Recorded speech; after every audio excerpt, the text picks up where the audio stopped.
حصول اولاد کے لیے دعا بتا دیں، کثرت سے استغفار کریں۔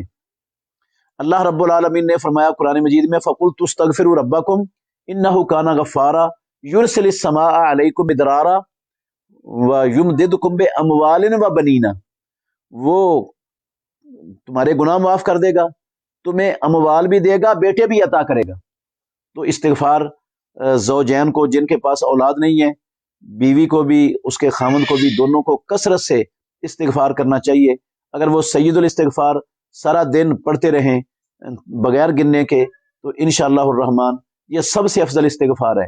اگر سید الاستغفار نہیں آتا تو جون سا بھی استغفار کا کلمہ سیگا آپ کے لیے آسان ہے وہ آپ پڑھ لیں گے تو استغفار ہو جائے گا۔ استغفار کا الفاظ پڑھتے ہوئے ذہن میں بھی رکھنا چاہیے کہ یا اللہ میرے میں فلاں فلاں مجھ سے گناہ ہوئے، میں ان کی معافی مانگتا ہوں، تو معاف کر دے۔